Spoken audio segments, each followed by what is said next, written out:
Good morning, friends. Welcome to English grammar classes. I am Jijo Abraham.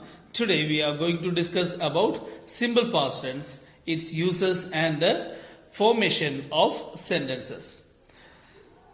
Simple past tense is a tense that is used to denote about the past events which are already done, which are completed, but it has no relation or relevance to the present time. So this is the major difference between simple past tense and present perfect tense. Present perfect tense is also usually used to say about a particular action that is already done, that is completed.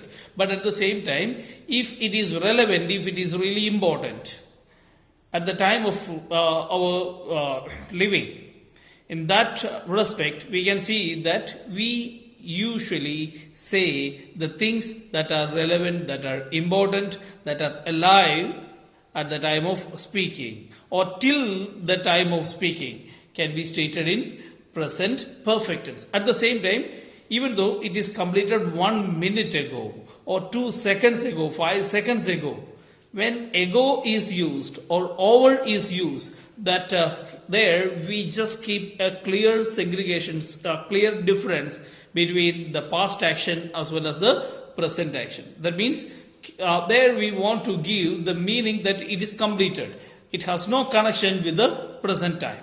So this is what the difference between present perfect tense and simple past tense. So present perfect tense denotes or says about the actions that have relevance, that are important or live at the time of speaking. But at the same time, simple past tense tells about the actions which are already done and which has no connection with the present time. It is completed.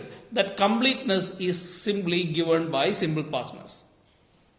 So when we take the case of past tenses, it can be generally divided into two: distant past as well as nearest past, or the past that are very closer to the present time where we live, as well as the past that had happened or that happened somewhat very back or even in the very distant past.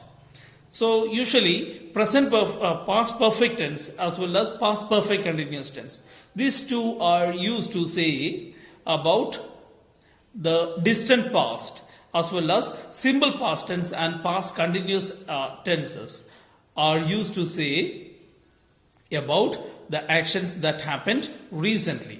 Suppose last day something happened, last minute something happened.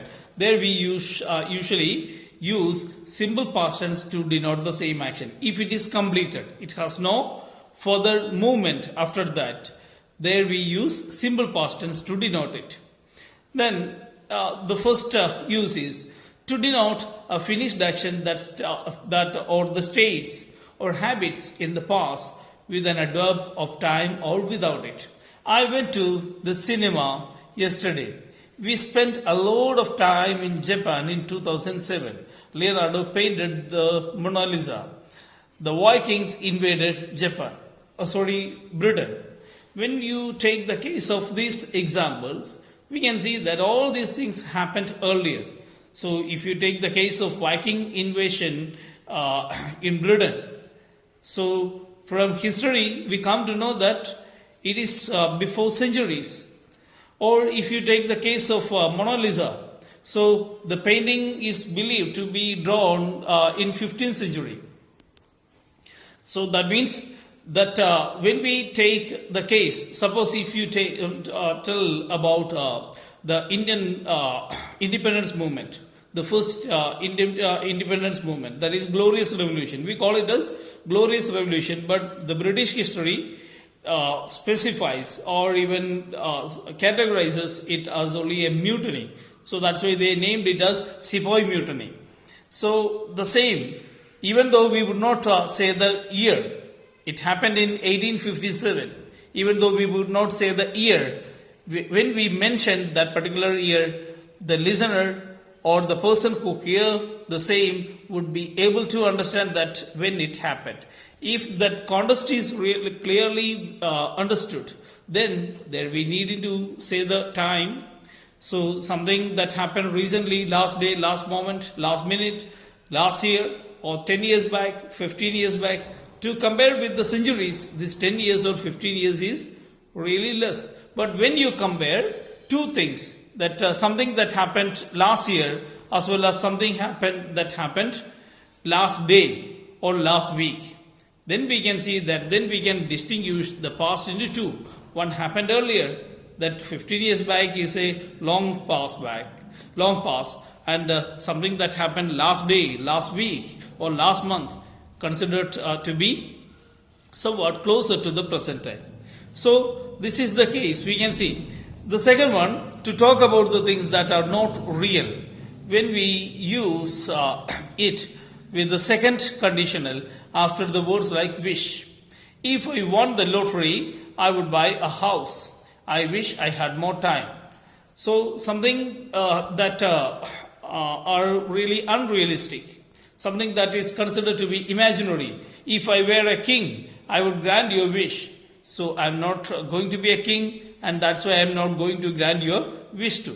So when we talk about something that is not realistic, we use simple past tense in the second conditional to denote it.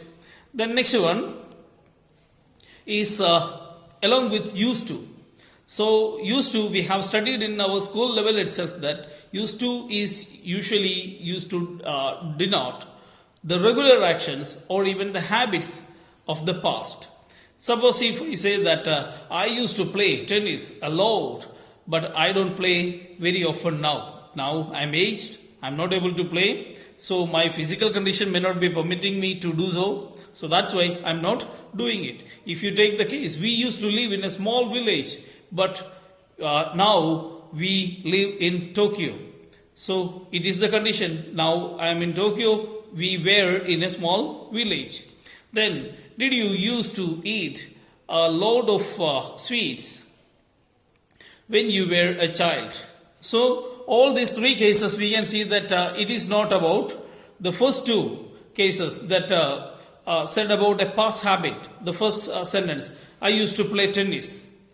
So the second one, that we used to live, that means something that was going on in past, living, or even suppose when you go back to a particular school where you studied, when you see the class, you can say, you usually make the sentence that we used to study here in this class, or there used to be a big mango tree, or there used to be a big shop in front of our school.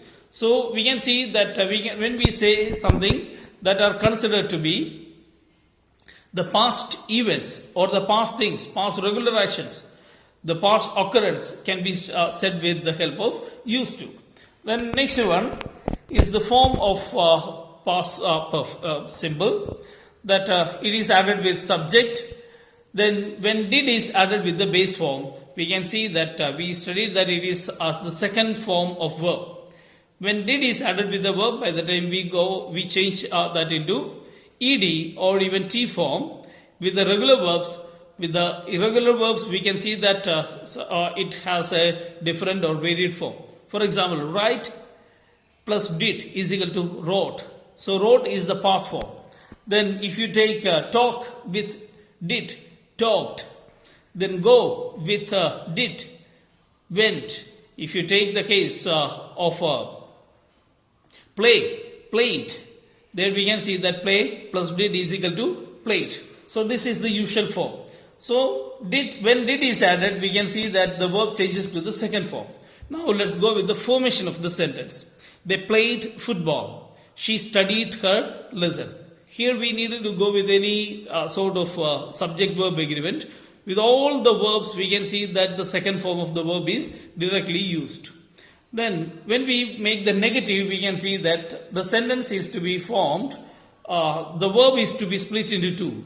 That did plus the verb. And in between the verb as well as did, we have to insert not, and then the sentence changes to negative.